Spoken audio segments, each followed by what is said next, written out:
Welcome back to the next episode of the Let's Chat Derbyshire podcast, where we talk about mental health, suicide prevention and neurodiversity.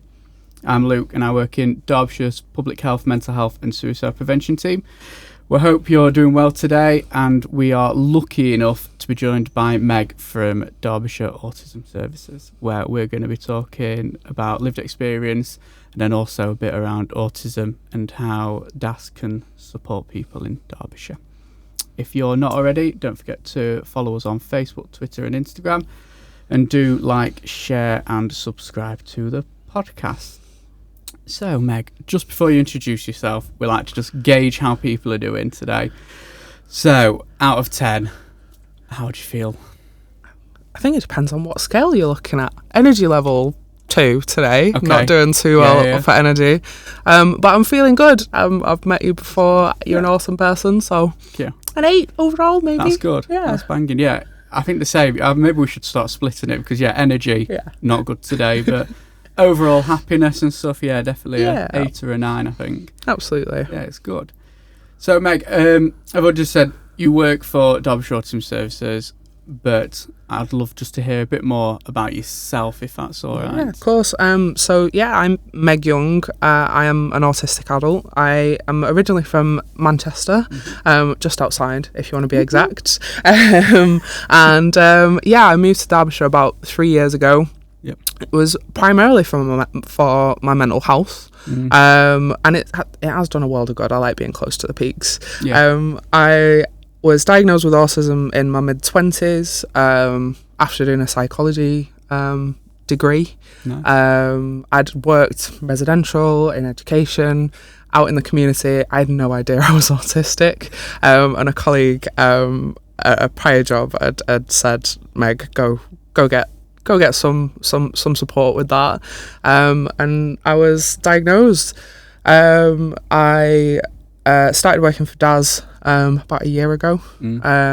I've been really enjoying the work that I do, kind of spreading awareness and good ideas for support, really, from an autistic perspective. I know a lot of support services are kind of based on parents and carers and support for them, and so I'm really happy to work somewhere where we can kind of spread the autistic perspective. No, that's great. That's really good. And so, in terms of Derbyshire Autism Services, what's your role there? And I'm service manager at Derbyshire Autism Services. I started off with them as a family support worker out in the community, but I was really interested in kind of making changes and waves and kind of interacting with other services. I'm really used to like multi-agency working. That works really well. So at the minute I oversee one-to-one services that we do. We run groups, training, and kind of commissioned projects as well, which are really exciting. It's great, and the range of what DAS could offer is just insane, isn't it? Like you're saying, from that one-to-one support, the training is not just like one set of training, is it? It's so varied. Absolutely. We support autistic individuals, their families, carers, through the NeuroHubs, parents to be, and even foster carers to be, and the range of professionals that we come into contact with is huge. It's really nice to kind of get everyone involved and being at the focal point of all of that, and kind of developing ideas based on everyone's input is it works. No, definitely. So just before we get started into meaty bit, if we just start off by what is the difference between someone who's neurodivergent and then someone who may be neurotypical? These words may be new for people for the first time, so... So neurodivergent and neurotypical are both neurotypes. Neurotypical refers to a typical brain, so it's a brain that most of the population have. Neurodivergent refers to a brain that has a different structure and works a different way. Some people talk about like having different hardware and software and things like that. And essentially that might be someone with ADHD, an autistic person, dyslexics, people with Tourette's would kind of fall under that neurodivergent umbrella. And then everyone without those kind of experiences, they have a neurotypical brain.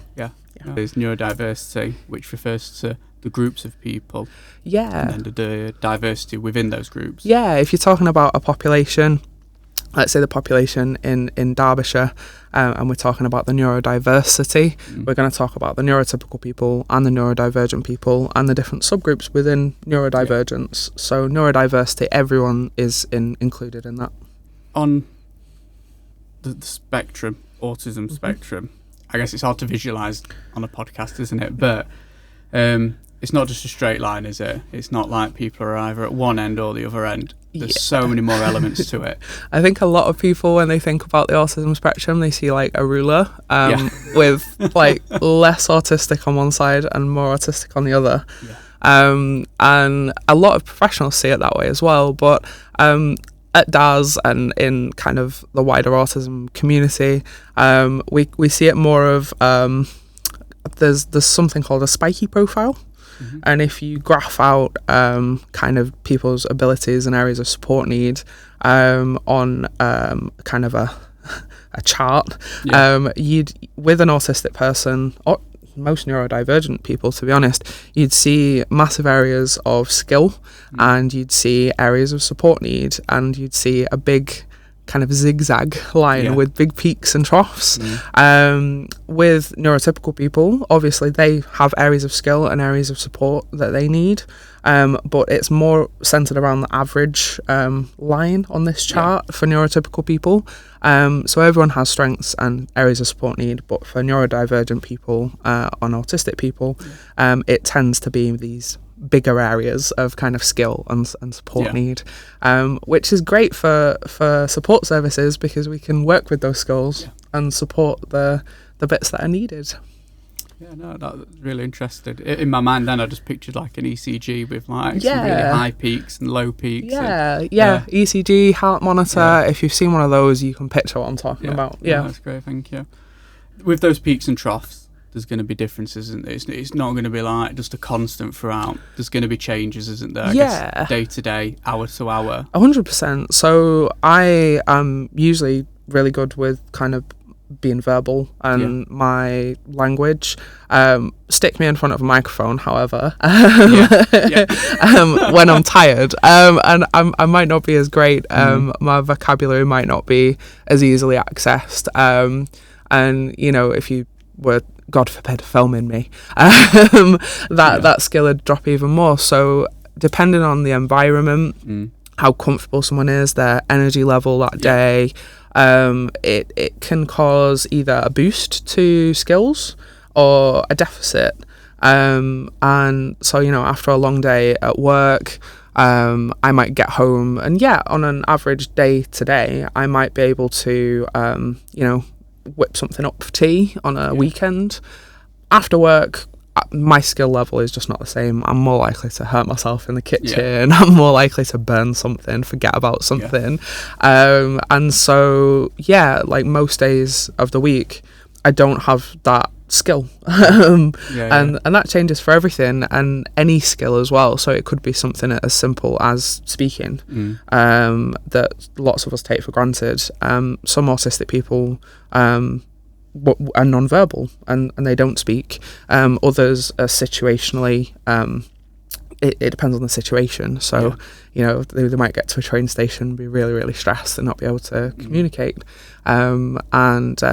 Shout out to East Midlands Railway. They do some really good communication cards. Oh, great. I ordered some the other day. Absolutely fantastic. Just asking like, I need help with my ticket, or and so there's lots of different things that can impact when we can do something and how well we can do it. Can someone plan for it the same, or is it more? Being kind to yourself as an autistic person is very much about kind of planning ahead and energy accounting. So I subscribe to spoon theory, and having a a certain amount of spoons when we wake up, and spoons is energy. It's a way to put it into kind of a tangible way of looking at it. Okay, yeah. And each activity will cost a certain amount of energy or a certain amount of spoons. Yeah. So if I've got a busy work day where I'm going in, I've got meetings all day, you know, someone calls up and something's happened and I need to deal with that, and then I go home, I generally account for one chore an evening. Nice. So that might be washing up, or cooking, or going to the supermarket. I'll never do like two of them. Yeah. And luckily I live with a partner, so we can kind of plan ahead together. Yeah. And if I'm going to the supermarket, you know, he can try and cook. If I'm washing up, he can go to the supermarket and we might get takeaway, so there's no more washing up. That sort of thing. So yeah, planning ahead is massively important. Obviously we can't always kind of, you know, that person who phones up with a problem we need to solve there and then, you can't always account for. And then you kind of have to plan on your feet and say, okay, you know, this has taken a lot more out of me than I thought. I don't want to burn out, I don't want knock-on effects, so I'm going to be kind to myself this evening, do whatever I want to do and chill out. I can imagine it's tough then for young people if they're getting taken to like the supermarket with the parents, but then they've got to go to siblings' swimming lesson, or you know, because some weekends are busy, after schools are busy. 100%. I have way less demands on me now as a 30-year-old service manager than I did as a child.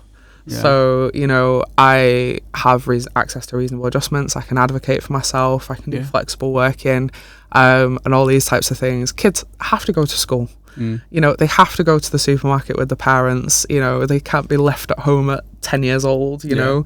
And, you know, they have to do the homework and then they have to eat when that's prescribed to them.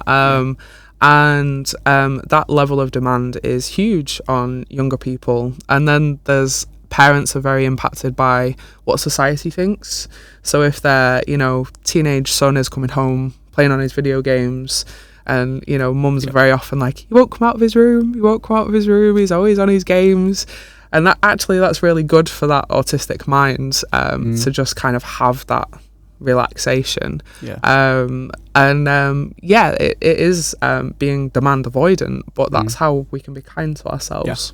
Yeah. I can imagine, like, just don't know, as you get older, like for me, like masking, don't do it as much. But I think when you're younger, I don't think you understand it as much, so you just do it out of habit. Absolutely. And that is draining as well, just having that on top of everything else. 100%. Masking is such a big thing that we have to kind of work with, because masking comes about when we are 4. So I started primary school 2 weeks after I turned 4. I'm an August birthday.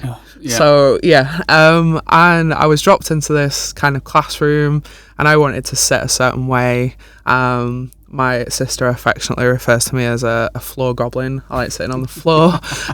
You can't do that at school. You've got to sit on a chair. And so I noticed, you know, people around me, and they behaved one certain way, and you start trying to fit in and acting, and I'm doing air quotes, folks, less autistic. And you try and kind of cover autistic responses and autistic characteristics that you have. I was a bit geeky, a bit nerdy, and a bit of a teacher's pet. And a lot of my kind of focused interests as an autistic person lined up with the curriculum, which was very handy for me, you know, getting into history and geography and things like that. And so I did well there.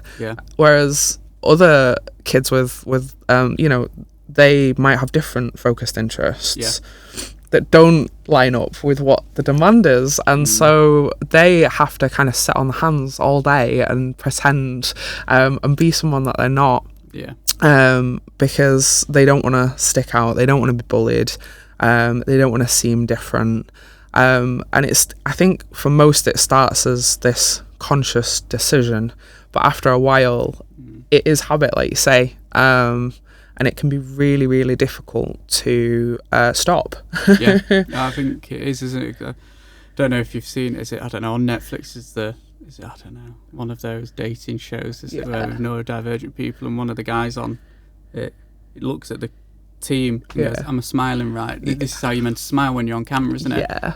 Stuff like that, isn't it? Just like photocopying what that societal sort of norm is. You overanalyze everything from kind of the way that you're speaking, your inflections, the look on your face. But some autistic people aren't aware of what their face is doing, so they, you know, I know exactly the gentleman you're talking about, and I understood that from an autistic perspective, and it is really, really difficult. You want to come across a certain way, but the way kind of the rest of the world reads body language and reads communication is entirely different to autistic people. So we're trying to speak this other language almost 24/7. You know, when you go on holiday and you know, you get that culture shock because things might be different. I remember there was an advert on TV about banking, worldwide banking, and it was talking about how different like signs like the OK sign might be like rude in some cultures, and it's very much like that as an autistic person. And you don't know the rules either, so you have to learn through like someone finding you rude or someone getting annoyed at you, you know, repeatedly. And again, they don't necessarily say why. They'll just say you're rude. They won't explain it. And so by the time an autistic person becomes an adult, they've been shaped by things they might not even be fully aware of, and so shedding that and getting rid of that can be really difficult, kind of outside of autistic spaces. The moment you put me with someone else it doesn't even have to be an autistic person, just another neurodivergent person, my mask starts slipping. I feel a bit more chilled out. You know, so lots of my friends have ADHD, and they're just like, oh, Meg's just like having a bit of a rock, or she's humming, or she's, you know, singing very badly to this song, and that's okay, that's cool. You know, she's just stimming, self-stimulation. That's cool. And so being in neurodivergent kind of friendly spaces can really help with masking and taking that mask off, and it's less of an energy drain on like mental energy. Masking takes up so much.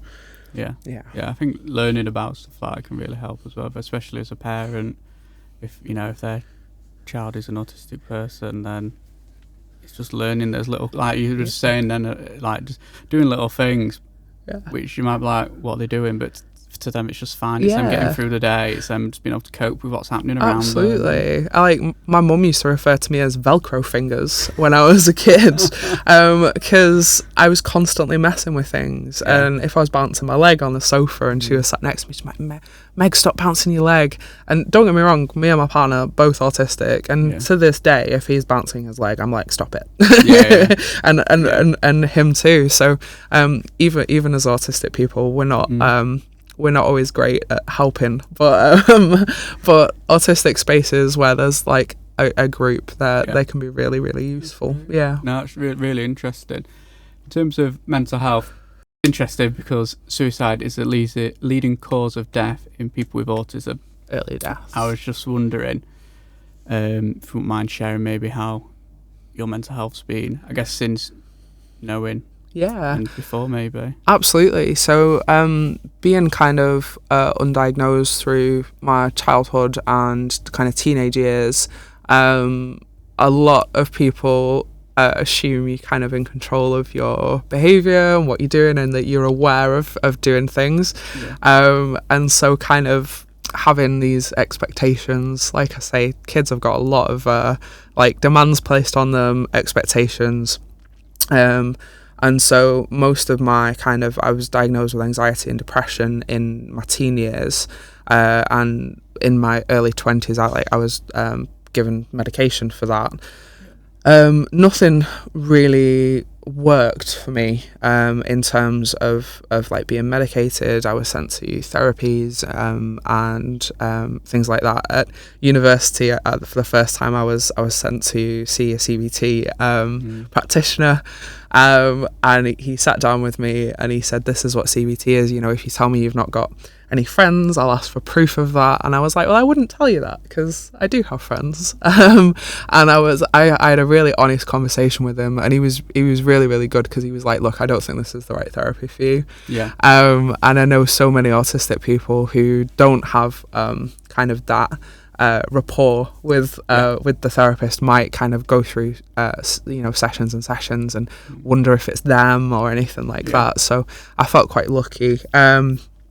It was, I mean, I was diagnosed after I lost my paternal grandmother, I think just before, actually, and then I had experienced kind of like meltdowns and self-injurious behaviour during those meltdowns, and things like that after that death, and I kind of like realised, it's the autism, it's living just kind of incorrectly that's causing this, and so it's only since I kind of started working for Daz, and I have had so many conversations with other autistic people, with professionals, and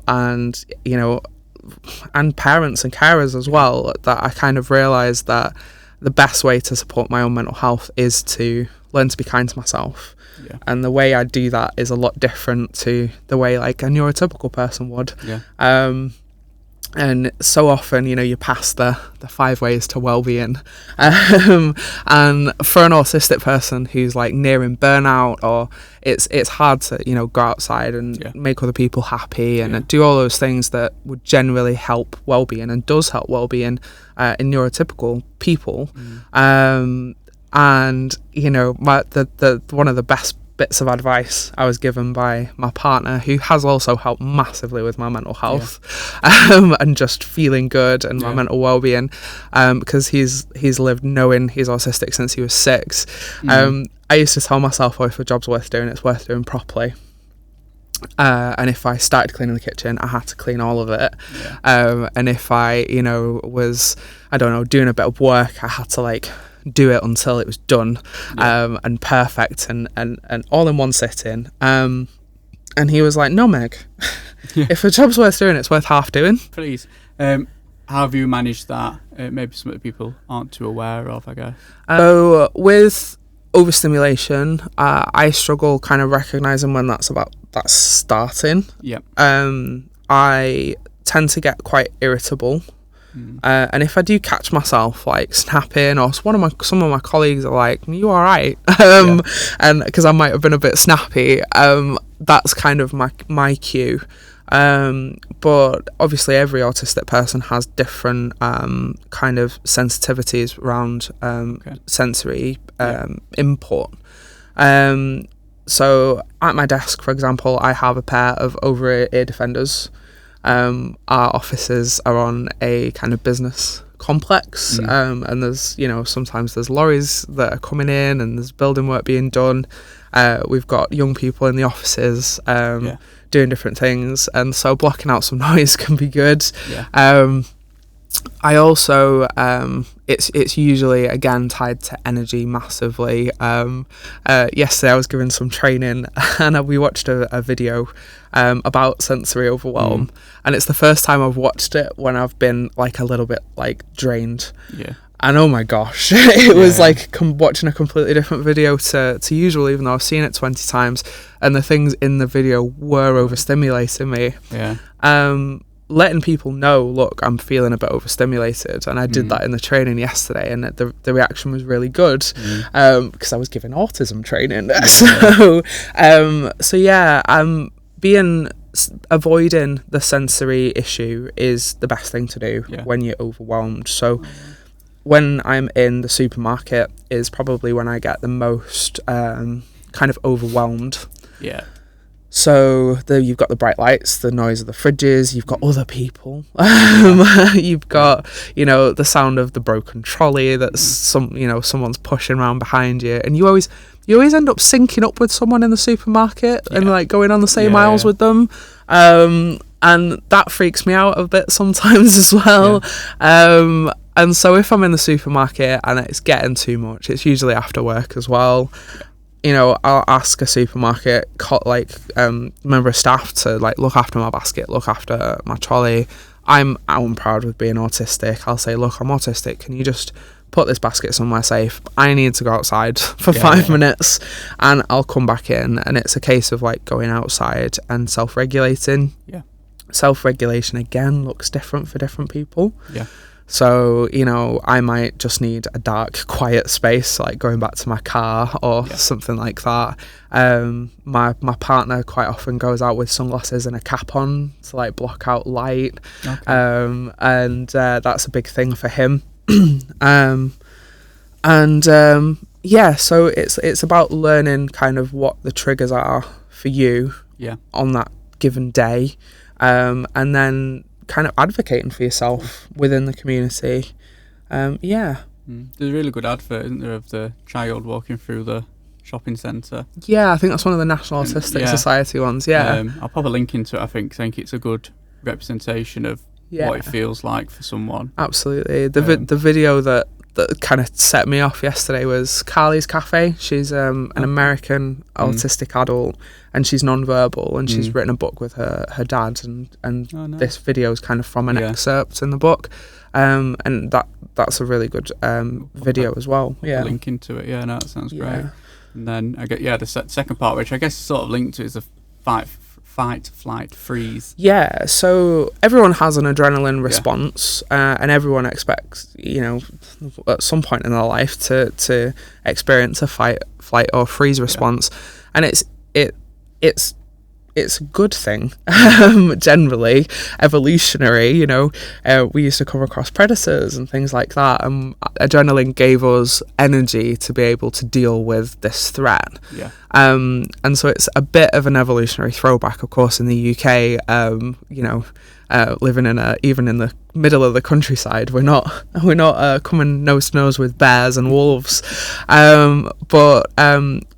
it's a thing that helps. It's, you know, there's stories of mothers whose children get run over by a car, and the mum suddenly finds the strength to lift the car off their child. That's adrenaline, and that's the power of adrenaline as well.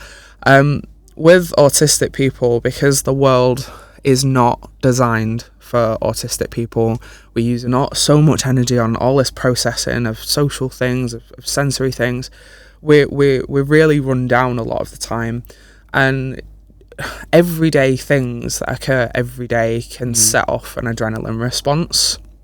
And we have, most people will have heard of a meltdown in relation to autism, but meltdowns are kind of the autistic response to adrenaline that we would see a fight response in other people. So meltdowns are very explosive. They're usually expressed either verbally or physically, so screaming, shouting, crying. And then we've got kind of the physical, so throwing, punching, biting, kicking, squeezing, smashing. During a meltdown, just like during a lot of people like who've been in crisis situations, they're like, oh, I didn't even think, I just did it. And it's usually a positive thing, like a mother picking a car off a child and saving its life, and it's celebrated. But for autistic people who fight, and we're not thinking, and you know, things get damaged and people get injured, and you know, we can injure ourselves headbanging and punching ourselves and pulling out hair and all sorts, and it can be a really scary thing to go through, because you come out of the other side after the adrenaline's worn off and you're exhausted. There's usually people around who want to talk about it. Neurotypical people are obsessed with talking about things, and we just want to leave it behind us. You know, it wasn't intentional, so we don't need to chat about it. We usually need something to eat, a drink, you know, a rest. There's also shutdowns, which can follow meltdowns or can happen instead of a meltdown, which is kind of like the flight or freeze response. And that looks more like withdrawal, either internally into themselves or physically withdraw into like a safe space. Someone might not be able to speak. They might be so focused on what they see as the threat, Yeah. that nothing else is happening. Some people talk about kind of retreating into their hindbrain, their lizard brain. So the functions at the top of the brainstem, which is literally just breathing, and those basic kind of functions, and that looks a lot more quiet. You're more likely to have a lot of people going, "Oh my God, are you okay? Are you okay?" Whereas in a meltdown, people don't usually ask that. And all of that can contribute to this shutdown lasting longer. And there's fawning. So if an autistic person has experienced kind of overbearing teachers who don't get it, or parents, and have some trauma in relation, we've got the fawn response, where we just try and appease people. Right.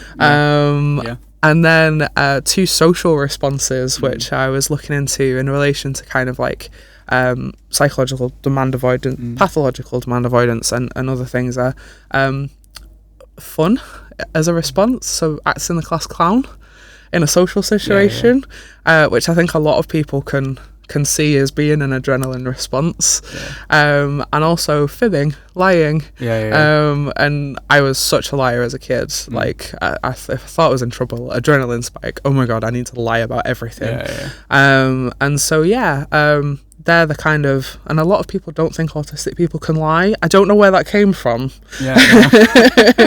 because we spend all day masking and pretending literally to be someone we're not. But autistic people can lie. That's really, really good, thank you. Just before we wrap it up, it'd be great just to hear a bit about Derbyshire Autism, how they, we've spoken a lot, and I'm sure people listening may need some additional support probably. So just a bit on how Derbyshire Autism Services can support people. That'd be really nice. Absolutely. So we've got some really good work going on at the moment. Our main work is that one-to-one support I mentioned at the beginning. We take autistic people out into the community with an aim to work on building skills, and then hopefully the autistic clients can use those skills outside of sessions as well. It comes with an autism profile, so we can help that autistic person become more aware of again those things we've spoken about, the sensory kind of side of things, and what they can do to help themselves, or what other people can do to help them. And outside of that, we've got our specialist wellbeing navigators. They help people who are adults and waiting for a diagnosis. Excuse me. So our specialist wellbeing navigators who help find support for adults who are waiting for an autism assessment. And some of our staff are helping on Derby Wellbeing, which is kind of running alongside mental health teams to offer more broad support. Our newest work has been on developing and running the Neuro Hub. The hubs are for neurodivergent young people and their parents and carers. We support anyone from the age of 0 to 25, whether they have a diagnosis or not. Their parents and carers, that includes foster carers, grandmas, granddads, aunties, siblings, and everyone in between.